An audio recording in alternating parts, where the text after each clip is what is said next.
Hello everyone, this is Anurag, your host. Uh, we have reached 122 attendees out of 156, so I'm just waiting for the last few to join us. Just one more thing, out of 122 attendees, only 87 have marked their presence over here. So I request you all to go to the right side of your screen. There you would be seeing two call out buttons with a question mark. This is Anurag, your host.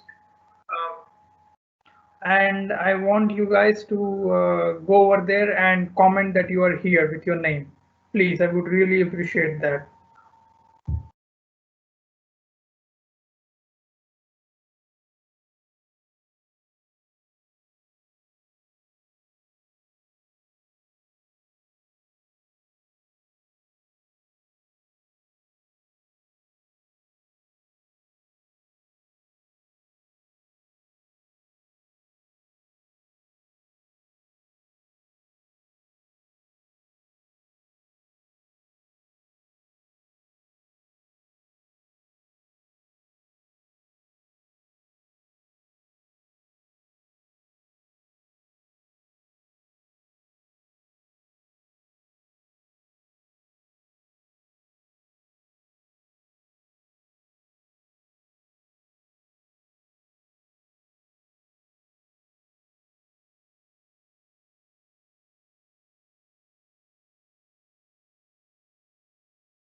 So hello everyone, my name is Anurag.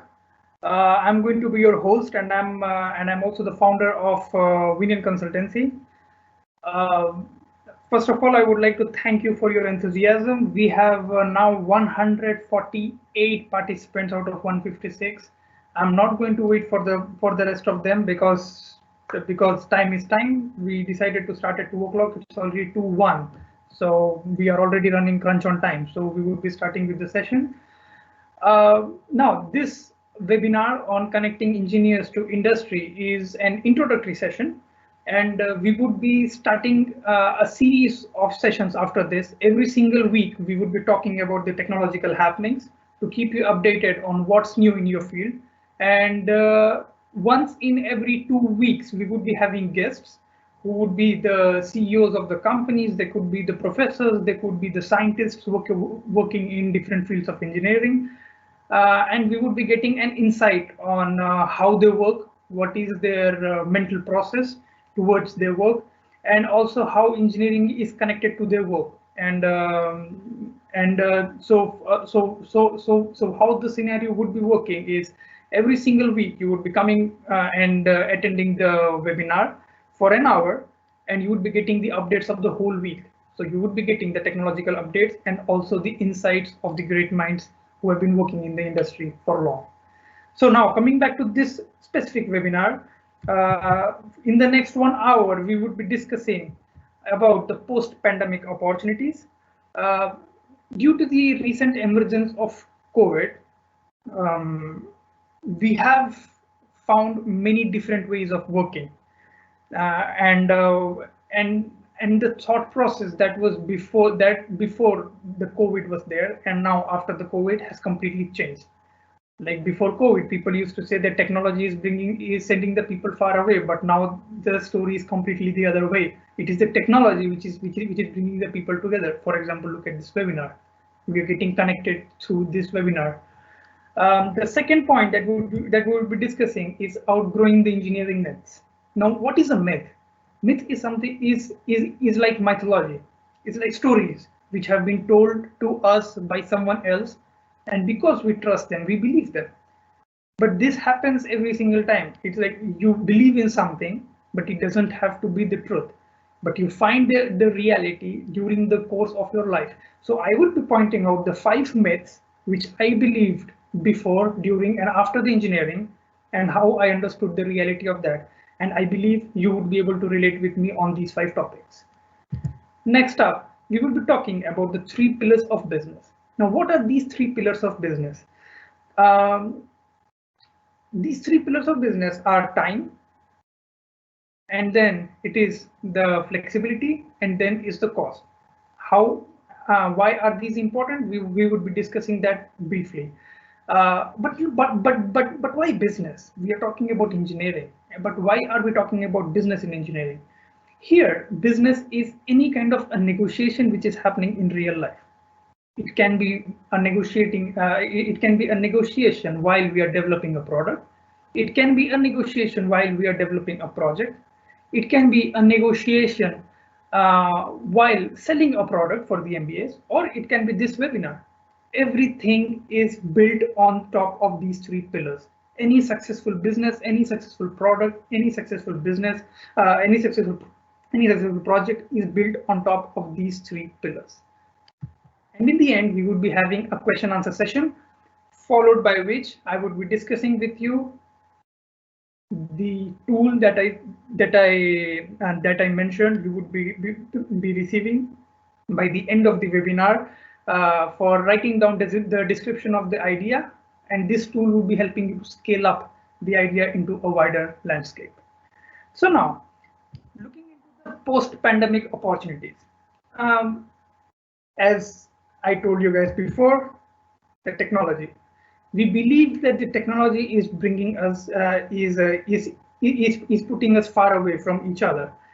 But with the recent events, we have seen that it is the technology which is bringing us together. So the technology is connecting us right now. If you see this session as well, like we are discussing about education, we are discussing about interesting topics. We are going to look into the aspects of the industry which many of you being students have never heard of. That this also would be a key aspect. So the technology right now is bringing us together. Now, what goes into this technology? Artificial intelligence, data analytics, cloud computing, web services, web solutions. All these things combine to bring us the technology that we are using right now during the pandemic situation. So the myth or the stories that we used to say to each other, and the things that we used to talk, that technology is sending us far away, We are not getting enough time to spend with our friends and all. It is the technology that is bringing us together. And it's not only bringing us together, it is also giving us new possibilities to explore. The next up is the supply chain and inventory management. This is going to be one of the biggest boost after post-pandemic situation. Now, what is a supply chain? Supply chain is what DHL provides. DHL, or you take example of TNT or even Indian Postal Services. All these companies, what they provide is a supply chain management system. Now, how does this system work? Supply chain management is like you want to send a parcel to, for example, USA. You send the parcel from your house, a person would be coming, he would be collecting it, and then you pay him some money or you make the booking, and then it is supposed to arrive to USA to the final destination. But in reality, how it works, you give the parcel to the other person and you hope that it gets delivered to the other side of the world. You have trackings, you have tracking systems, you make payment for the tracking system as well. But the problem is that tracking efficient? It only gives you it only gives you the data once it crosses a checkpoint. With the help of blockchain, a blockchain system is just like a network marketing. It's like you have one host and then two people are connected under that. Then two more people are connected under that, and then the tree grows on. So the use of blockchain for supply chain is something which is emerging right now in the market. And post-pandemic, this is going to be the big thing. Right now, the Indian government's think tank, Niti Aayog, has been investing 5 to 6 crore every single year on the development of blockchain system. Another use of blockchain is for financials. Just imagine you are sending money from point A to point B, hoping that the money gets delivered every single time. 97% of the cases, or 98 or 99.5% of the cases, the money gets delivered. But what about the 0.5%? Where does the money go? That nobody knows. With the involvement of the blockchain, this is another area which would be transparent, and the laundering or the confusions in between the system can be eliminated. So blockchain, it's a comes up. The next comes the inventory management. What is an inventory? Inventory management is what you are doing right now at your home. During this pandemic situation, you cannot go out very often. So how do you deal with the things? You stock up the things. How do you stock up the things? By analyzing the needs and the wants. I need 5 kilograms of rice, but I want 5 packets of Maggi. This is a difference between the needs and the wants. The wants are the expenses for you. The needs are the investments for you. Now, this I'm talking about in a smaller scale, in a small scale. But when we talk about big industries, the big manufacturing units, the big establishments like Tata, or you can talk about suddenly all the companies are out of my head. Yeah, you can talk about Tata, you can talk about Hiker, you can talk about Audi, whatever company it is, automotive, or it can be an electronic, Siemens, whatever it is. Every company has to maintain a basic level of inventory. Post-pandemic, because the supply chain is going to be restricted, we would not be getting the delivery of the items very fast. The inventory management has to be very strong. So the people who are working right now, who are studying right now, or who are already working in the field of industrial management, or in the field of industrial engineering, or the people are mechanical but they are working in supply chain and in inventory, you are going to hit gold in a couple of years for sure. So these are the two areas which we have identified in the post-pandemic. And then there is third one. The third one is industrialization. Now, when we talk about industrialization, every government in the world talks about building companies inside their own. About reducing the outsourcing.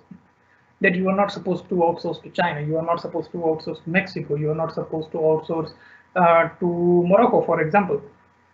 But why do they focus so much on building inside? The reason would be very evident in the next few months.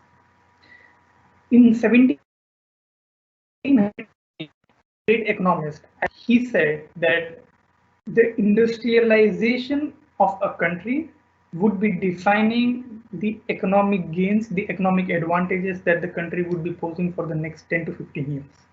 That is for sure. This is what he said. This is how the world's economy can grow if you have more and more industries. The question is why? What happens is when you have a manufacturing industry, you are not only producing materials, you are not only producing things which can be exported, but you are also providing manpower to a huge number of people, which the services industry cannot provide. But this was a story of 1718. In the 19th century, and then in the 20th century, the story was the same. But now the things have changed. Now what is happening? Now the industrialization will be working through artificial intelligence, data analytics, machine learning, and automation. The industrialization would be working on the base of these three principles: AI, data analytics, and machine learning. Now, it's not anymore about being a mechanical engineer and then only working into a manufacturing area. You need to, the engineering has become multidisciplinary, and so have the industries. Now you need to have the idea and the know-how of different sectors of the business, and also about different areas of engineering. So post-pandemic, if you are a jack of all trades but master of none, it's good.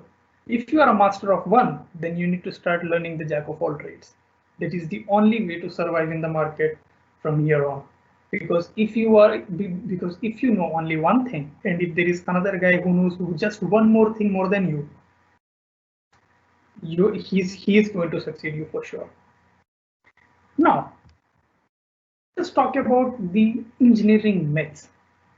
Now, in the beginning as well, I told you that these are the myths that I had, and some of the myths I still have.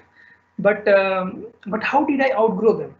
I would be telling you 5 different stories of my life. Maybe you would be able to connect these stories with your life, and then we see if you get the hang of the truths that I'm talking about. The first story is when I finished my schooling. As soon as I finished my class 12, as you know, you have to go into engineering or you become a doctor, because commerce is now an option, but at that time, like in 2008, it was not a huge option to have. So I decided that I would be having an engineering. I would be doing an engineering degree because I want to become an engineer. So what everybody said, that you do engineering and then you learn engineering in college for 4 years, and then that's it, you become an engineer. So my myth was engineering is a graduate program. Just go to university, you study, you learn, and then you get out of the college, and that's it, you are an engineer. But the truth which I realized was in the second year of my engineering. In the second year, I joined a group of robotics. Now, why did I join the group of robotics? Because I needed certificates to produce for my interview. Because the more certificates you have, the better it is. This is what I was taught. So I joined the robotics, and then I told the guys, okay, I have no interest in electronics. I have zero interest in electrical. I have zero interest in automation. All I need is a certificate. So I'm going to pay my part of money. You build the robot and you make the things. And guys said, fine, it's good for us. We are getting a person who is ready to invest in our systems. So what did we do? I started to get the hang of the thing slowly. I was not very good in electronics. I was not good in computer science. I was not even good in mechanical. So I just started to look. I started to understand the things, and then slowly I started to develop my interest in robotics. Cut to 2012. We went we went to IIT Guwahati and we came third in a robotics event, in which there were more than 50 colleges from all over India participating. So the truth, that day I understood that engineering is not a graduate program. Engineering is just, so anybody can be an engineer if you have the understanding and if you are able to visualize the things. Always people ask me, how do I know that I am an engineer? Or how could you know that you are an engineer? And I always say that just close your eyes and imagine any manufacturing process in front of you. And then try to find the points which you can optimize.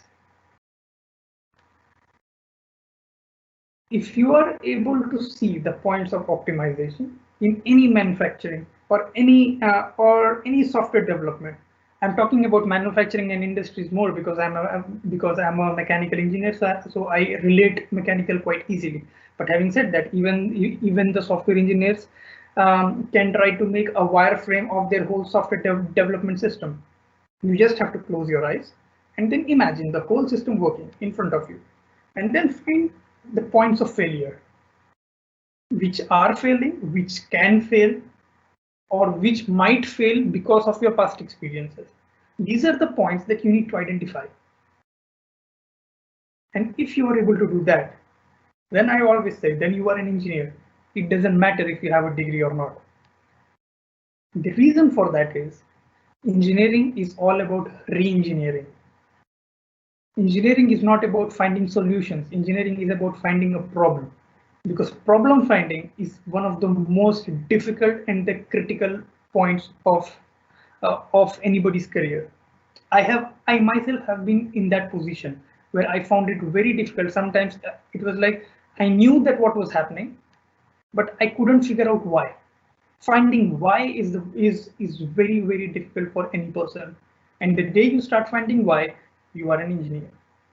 So the first myth that I had was engineering is a graduate program, and it turned out to be an idea which anybody can implement. So I saw one gentleman who asked me a question that he's a civil engineer and he wanted to know how can this seminar help him. So I believe I have answered your question, that if you want to have an inspiration, you don't need to have a course, or you don't need to take sessions, or you don't need to find something outside your league. You just need to find a mentor, a person who can guide you, and then you will be finding what you want to do. The next myth is the next myth is about certifications during engineering. The first year when I entered into the college, I had some interactions with my seniors and everybody, and they all said, "Man, the most important thing is the certifications. You need to have you should have certificate because you are a mechanical engineer. You should be having certifications in Creo. You should be having certifications in ProE. At that time, it's ProE. It was not Creo. You need to have You should be having certifications in ProE, in ANSYS. Then you should be having vocational trainings, as many as possible, and then you should be having as many certificates as possible in total." And then I had around 27 certificates by the end of my engineering, and I attended all these courses. It's not that I did not attend. I attended. I went to Hyderabad. I trained for one complete month on ANSYS and on ProE. So I developed my skills on software, and after coming back, I started to practice. So I had my skills, and then it was the time of campus interview. And then there was one question that was asked to me: "Why should we hire you?" And suddenly the myth, like I was not able to believe on the certificates that I was having, because I had 27, and in my batch there were some toppers with more than 30 or 40 certificates in similar fields. And that is the day when I understood that industry oriented skill is mandatory. If you don't have the understanding of implementations of what you are learning, then there is no point of having those certificates. The certificates became meaningless in a matter of minutes. Now, how do you gain industry skills without going to an industry? It's not possible. This can happen only by two ways. One is you find someone who knows about the industries so that he can tell you. Or second, you go to an industry and you learn. Or there is another way that you can do it on your own, by your own. And then if you don't succeed, you come back to the first two points. You find someone who knows about the industry, or second, you go to an industry and learn. But what you have done is, because the first time you failed and you came back, the number of competitors have now doubled or tripled, because competition is not a linear graph. It's never a linear curve. It's always an exponential curve. So it's like, if you lose your day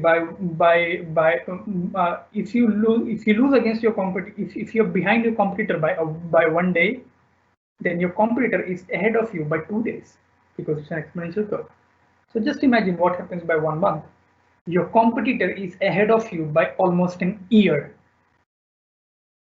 So you need to be careful. You need to understand what the industry needs. You need to have an understanding of where the market is going, and then decide and pick the certifications, and then pick the skills according to that, not according to what is being taught in the market. Because in the market, the people only teach the things which are profitable for the organization or for them. They never teach what is profitable for the students. That is why you have the institute. That is why you have the colleges. But the private sector is usually like that. They would teach you what would give them the most benefit. So you need to be very careful about what you choose. The third myth was that, and I believe everybody thinks this even today, after I finished my engineering almost 7 years ago, and I believe even today this thing is there in the market, that engineering students do not need a portfolio. When I applied for the course of Master of Science in 2014, this was the first prerequisite for getting an admission in Portugal, in Europe. So they asked me for my portfolio of mechanical engineering. I was like, I'm applying from mechanical, not from architecture or from civil. Well, like, yeah, but you must be having a portfolio. Like, yeah, I have my master's thesis. Like, no, we want your portfolio. So, like, what is that? Like, it is what you have done and how you think that your subject can be related to the industry in every single semester. This is a portfolio of an engineer, and this is mandatory. This is what they told. And then I started to think that I never thought of understanding and learning the things in that way. I was always concentrating on how can I pass the exam, but I never thought about how can I implement the things. It is because we in general, we as students, when we were students, and many people, even after finishing their graduation, they usually pinpoint on the college, saying that the college did not do enough for them. Like, the college did not provide the opportunities, college did not do this, my college was like this, we should have more IITs in India. And I always believe that the college has nothing to do in that. The college is a place, a university is a place which is there to provide you a foundation on which you are supposed to build the building. It is not the college that will be building you. It is not the college which would be working as a mason to build your career. And this is a bad habit which has been implanted in us. It's like, if you need a job, you find a placement agency. You don't have to work hard. The guy will get you a job. Okay. If you want to have internship, you go to the college. If you want something, you go to that person. We don't strive enough to get what we want. And this is something which has been incorporated into us since we are kids. That you don't have to work very hard to find something. There is a very small section of the society which struggles and which works very hard. I was one of the privileged sectors about which I'm talking right now. I never had to struggle, and this came very difficult for me when I went to Portugal, when I went to do the masters. After that, when I started to work, because it's not easy. So cutting the story short, So the engineering, so we were talking about the portfolio. The portfolio, it is mandatory for the students because you need to prepare. I'm sorry, because you need to have something that you are able to relate to in every single semester. Now, coming to the next story is my final year. In final year, we all have two projects to do. One is the minor thesis and one is the major thesis. Me, just like most of the people, I took a minor thesis in a simple topic, and the major thesis was relatively a complicated topic, but it was not the same, it was two different. And then we work in a way that we can get as much grades as possible. So what we do is we work on the final year as on the final year thesis as a project. But in reality, the place I understood this thing a very hard way, that it should not be called a project, it should be called a product.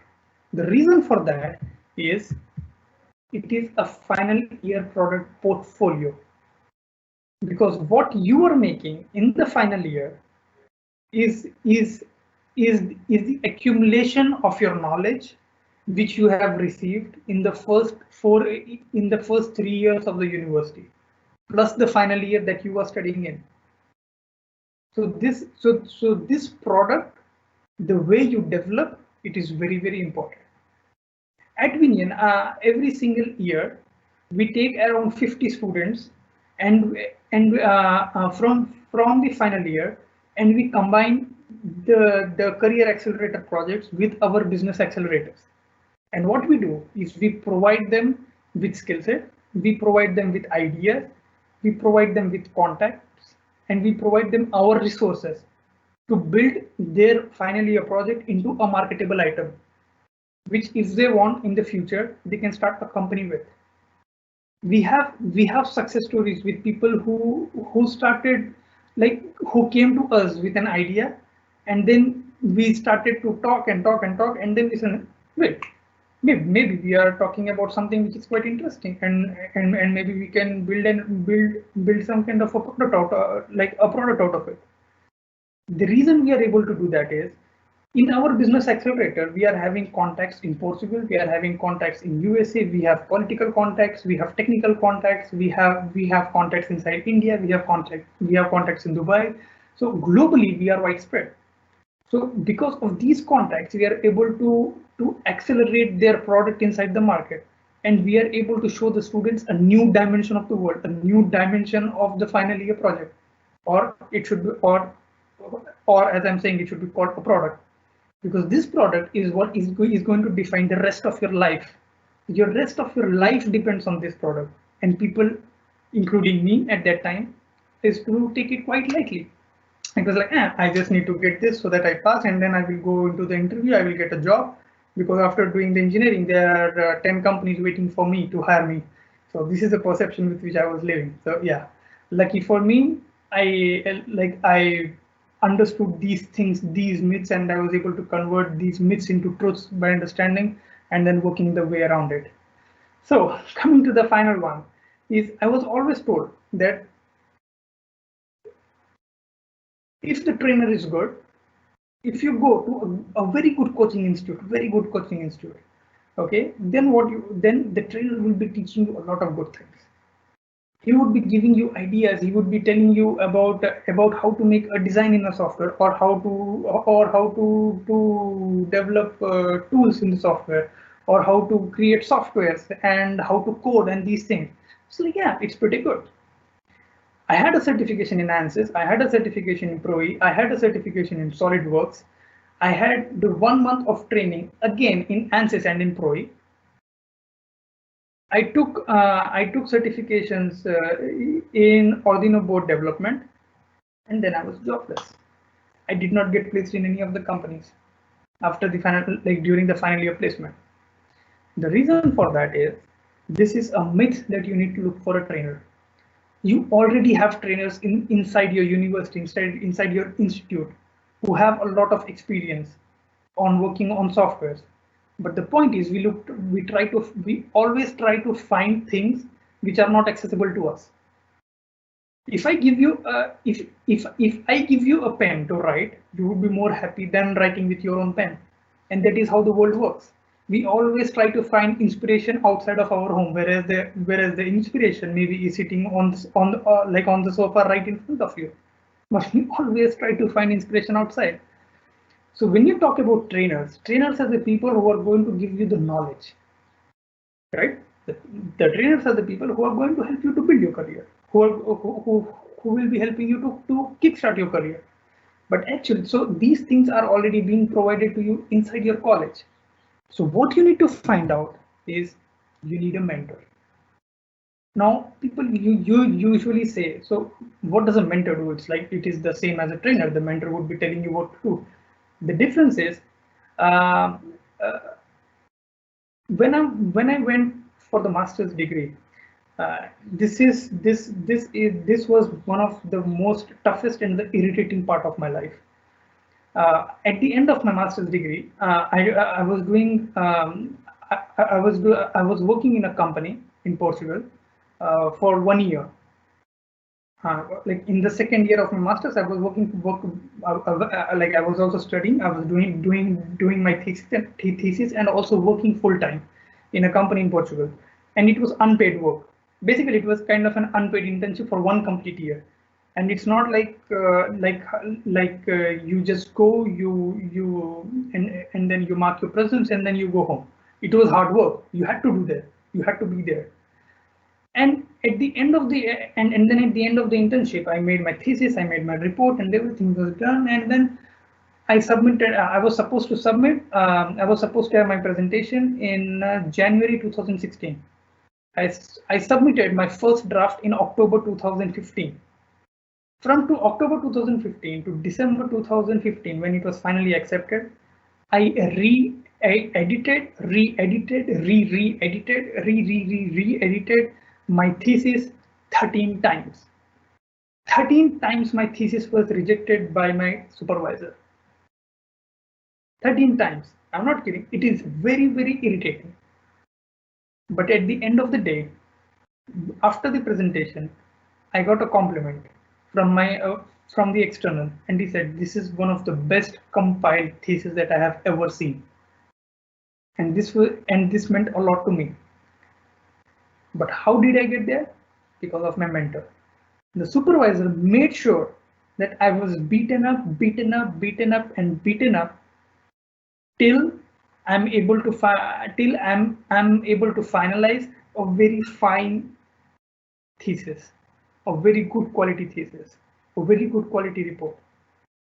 A lot of times it happened like I went to my supervisor and I used to ask him that, okay, like what do you want me to do exactly? Just you tell me, I will do that. Just accept my thesis. And then I used to be like, okay, should I do this? Should I do that? Should I do this?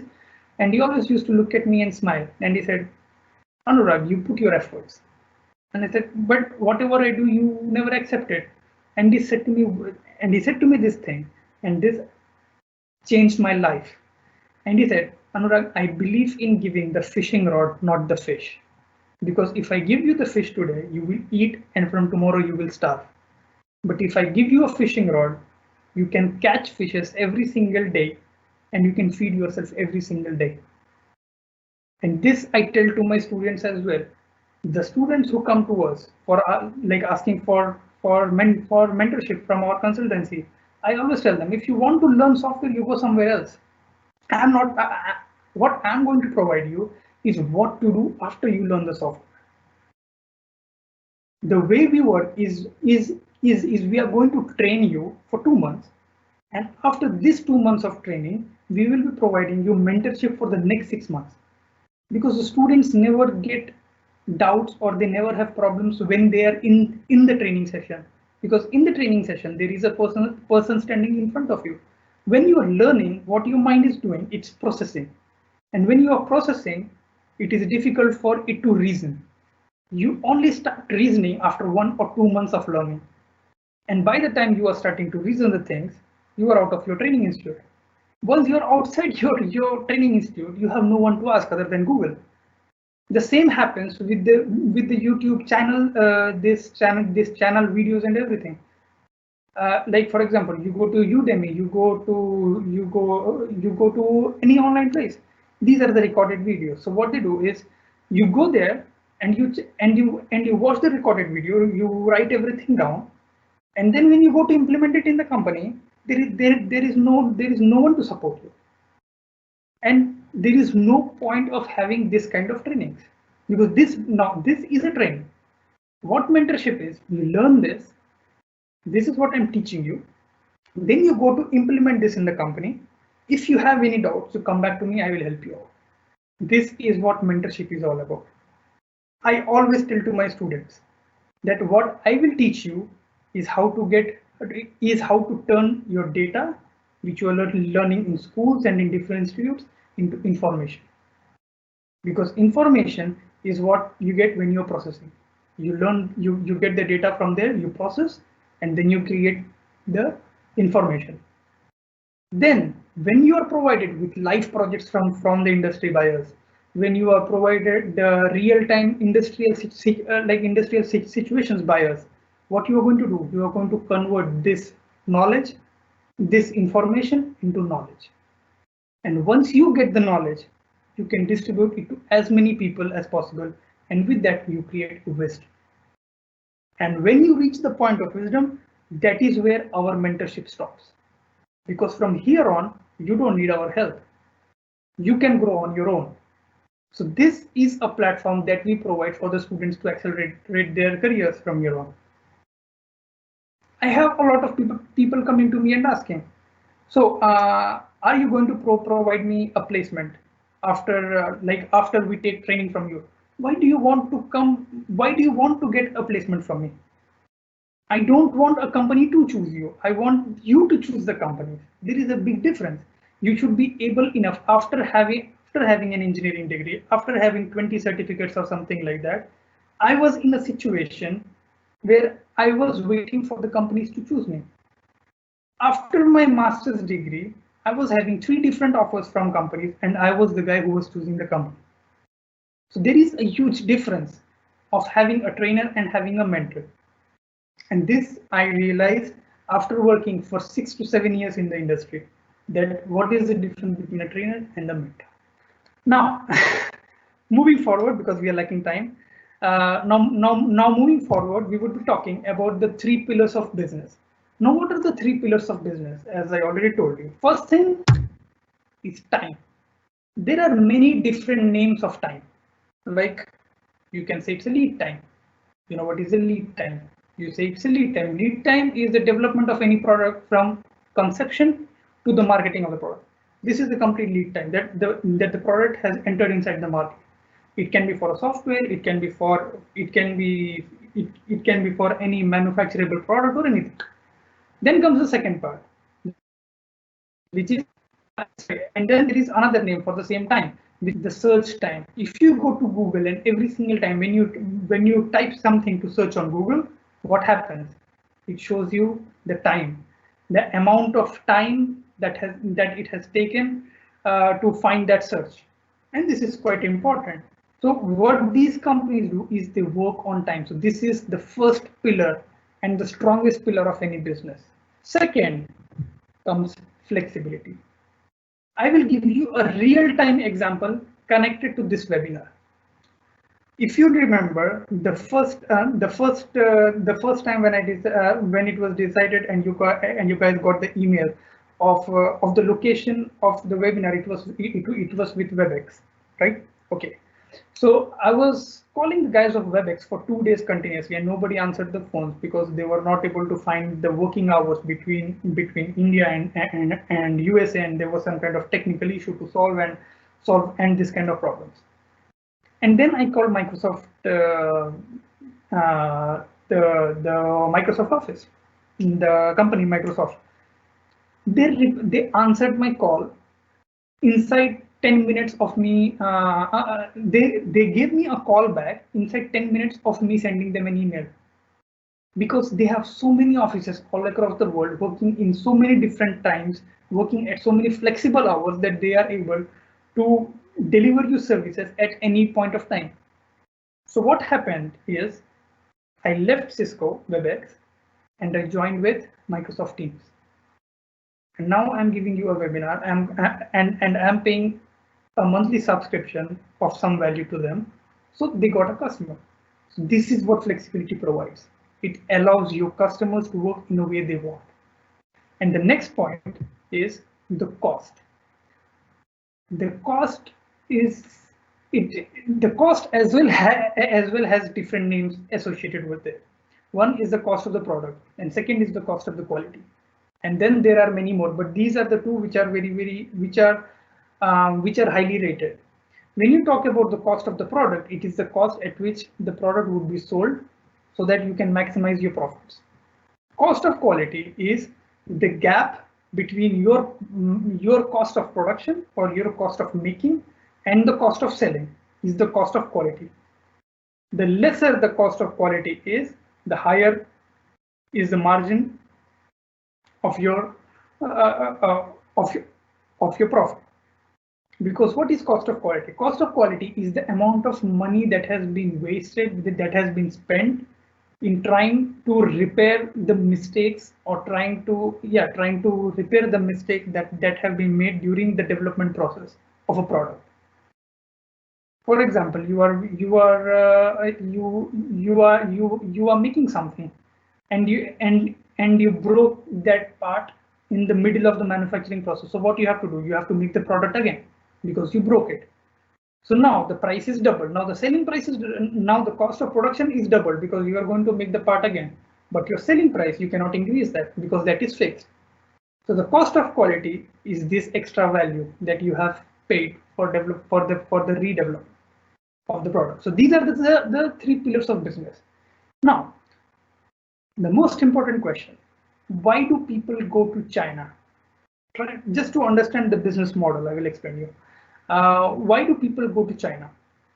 Because China is one of the, I would say, only country which has been able to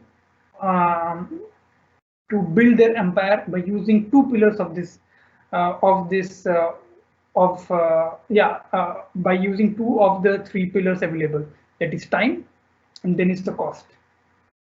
None of the other countries that I know have been able to work as fast as China and as cheap as China and still giving the quality, because nowadays quality has become the unspoken need of the industry and you have to deliver the quality. Because you have to deliver the quality, the concepts of data analytics, artificial intelligence has come into play. Because what does data analytics and artificial intelligence, Sigma, 5S, Lean, what do they do? What do these process optimization tools do? They provide you a skill set, they provide you knowledge to improve your process, to control your process. And once you start to control your process, you don't have to worry about the quality, because quality is the byproduct of the process. When you are supposed to make food, you control the process of making the food of 50 people. You never make the food for 50 people and then eat and see if it is good or not. Because by the time you are eating and checking, it's too late. You can either serve or you can throw. So it's a 50-50 probability. But if you are controlling the whole process from the beginning, from the conception to the realization, to the final manufacturing of the product, it is an entire, it is now you're working in a completely new paradigm of the world. So these are the three pillars: time, flexibility, and cost.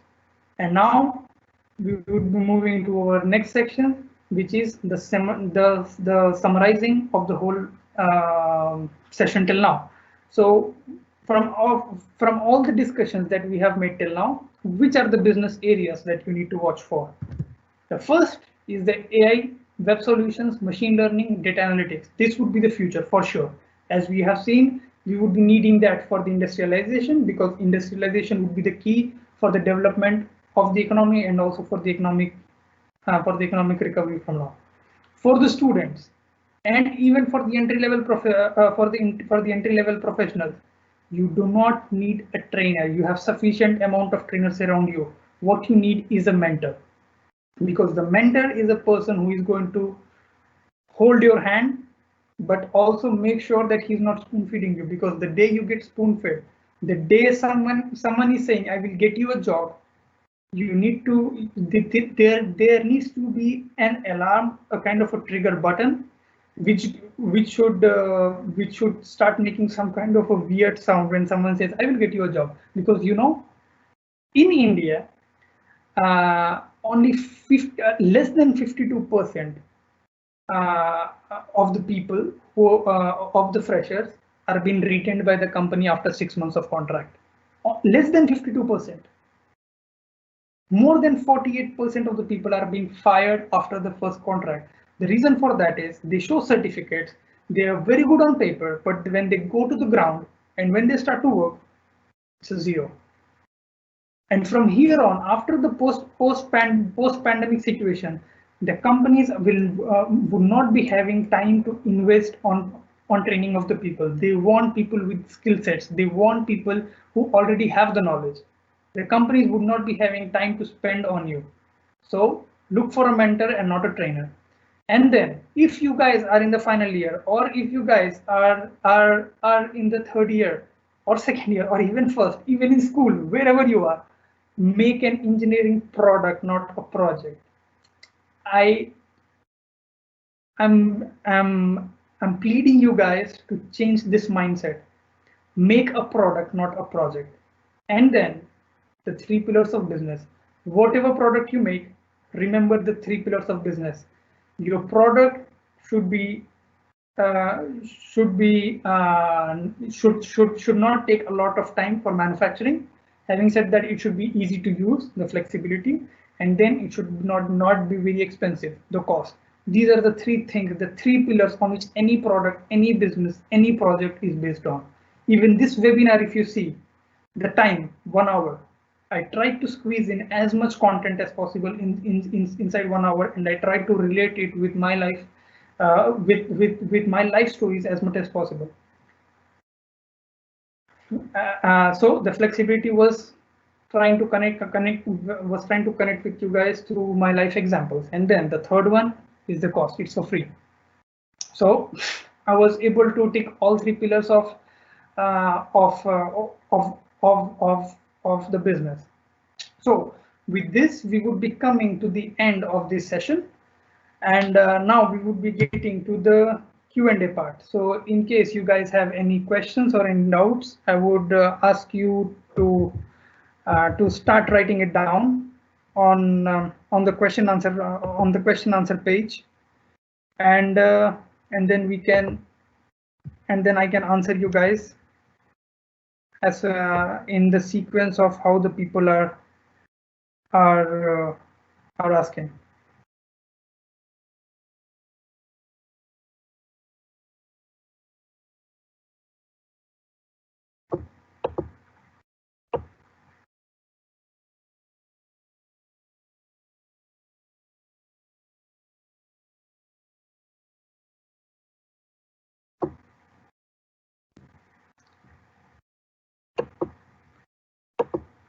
Okay, so the question that Mr. Anonymous, I request you guys to put your names over here, because without the names, it is quite difficult to understand who is the person asking the question. So I would, here I would like to ask Mr. Anonymous, who has asked this question of that he's a professional artist, but I'm doing civil engineering, and how can this seminar work for me, and how can it help me? Can you tell me in short? Well, I believe I have answered your question during the seminar, that this is not engineering. This is an idea. Sorry, I was lost in the question. Yeah, that engineering is not a degree, is not a graduation program. It's an idea, and if you have the idea to build something, you can build it. There is no issue with that.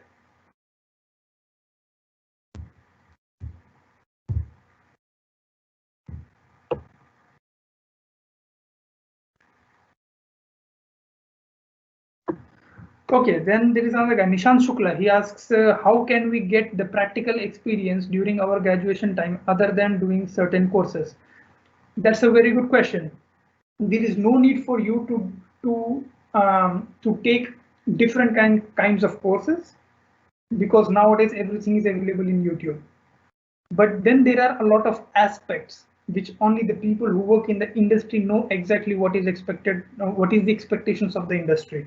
So as I told you, if you go to a trainer, then you are going to attend courses. If you find a mentor, then he's going to explain you how can you transform your knowledge into an industry backed skill. And this is very, very important. I'll just publish this question. Yeah. From Mr. Nishant Shukla. Yeah. Yeah. So when you talk about getting certifications, I would like to tell you guys one thing.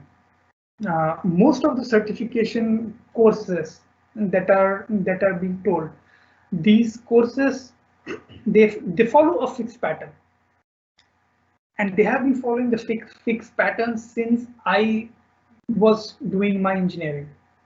That is in 2009, 2013. It's been 7 years now, and they are still following the same pattern. But the point is, the world is changing quite fast. The world is not the same as it was in 2013 when I passed out.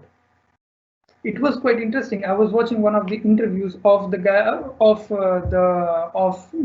the founder of Mind Valley. If you know what Mind Valley is, Mind Valley is Mind Valley is an institute which provides skill-based training. So I was watching the interview, and he told a very interesting thing, that from 1990 to 2000, the world changed. No, sorry, from 2000 to 2015, the world changed as much as from 1990 to 2000. So it was almost the same.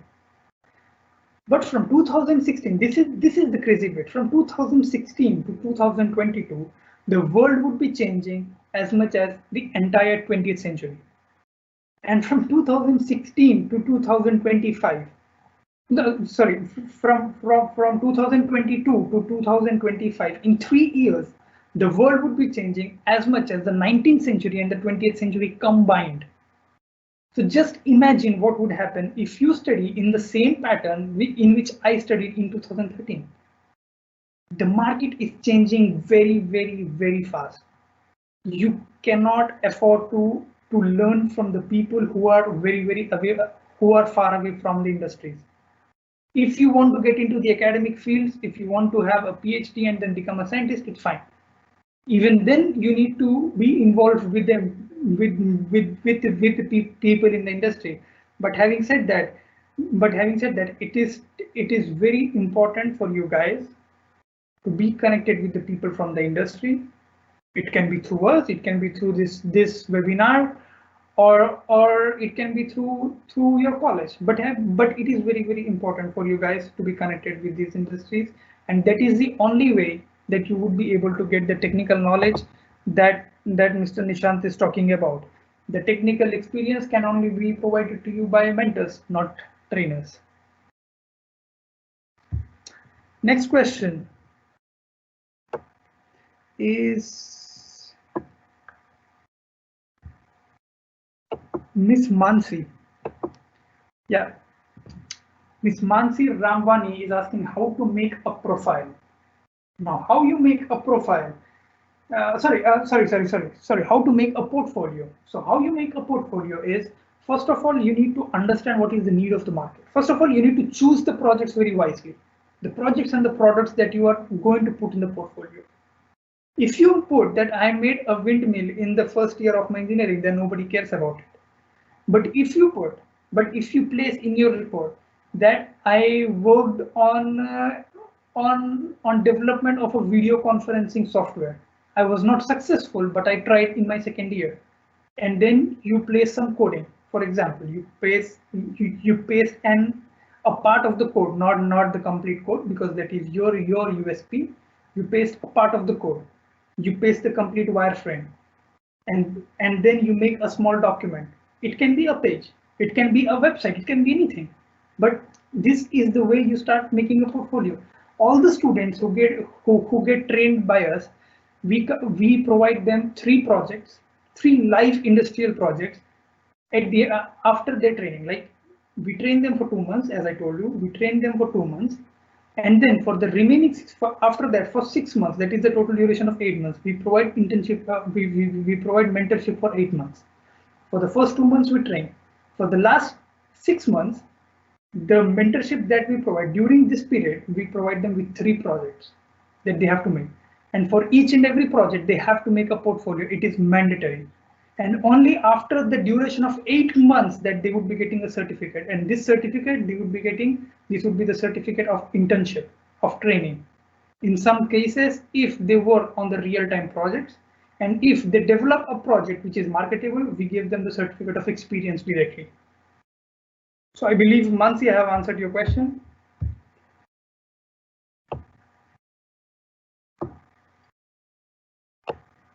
Okay, now this is an anonymous question that is being. I seriously request you guys to not provide anonymous questions because I cannot post it. So this is another anonymous question that is being asked to me. This is the last question that we are taking. That is it important for the mechanical students to understand to know data analytics? It is mandatory even for the mechanical engineers to know about the data analytics, but then it depends if you want to understand the data analytics from the perception of the computer science engineers. Because there are two things. One is you understand from the perception of the computer science engineers, and another thing is you understand the perception of mechanical engineers. We provide trainings and we provide mentorship for Lean, Six Sigma, 5S, and then Pokayoke, this kind of projects, which are quite mechanical heavy. Like the people of mechanical engineering, these concepts are such that you can directly take them and implement in your company. I hope I have answered your question. It depends on your perception, basically, how you want to proceed with the things. Now, to bring the session to a close, as I promised that I would be providing you guys with a tool which is called as the description of the idea. Now, how do you describe an idea? It is very important. This is a very important thing. I need to stop sharing my screen and then share on the screen. Just a minute. No.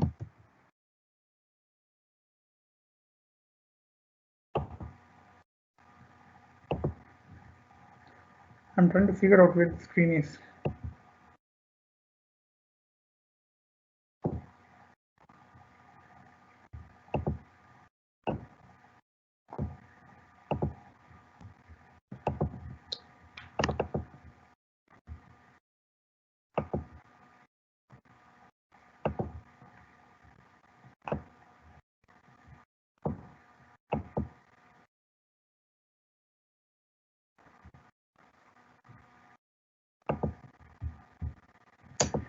I'm sorry, I'm having some issues with the screen share.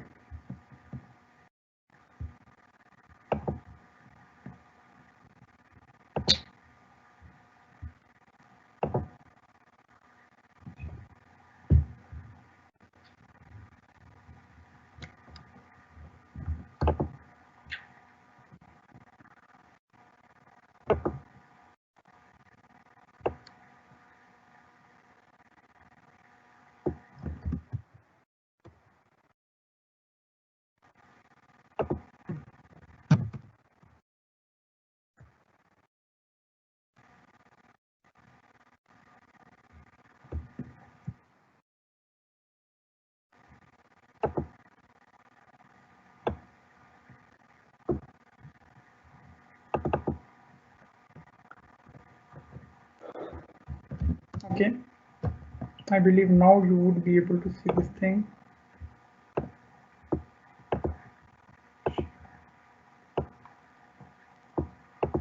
Yeah. So this is a document which I would be sending you guys through email, and this is a document which is for describing of an idea. Any idea. You can be a student in school, you get an idea, you just put it down on this paper, like you just note it down and then you start to describe on this paper. You can be a student from the school, you can be an aspiring engineer, you can be a non-engineer, you can be an artist, as one of our attendees said. You can be an artist, you can be anybody. Basic thing is the description of an idea. And how do you make it? It is divided into different sections, like what title explains your idea. Here you can write a short and a clear objective with what your idea is. Don't use the words which do not provide any value. You need to be very, very smart in using how to describe an idea. After this, when you write the title, then it's about describing an idea.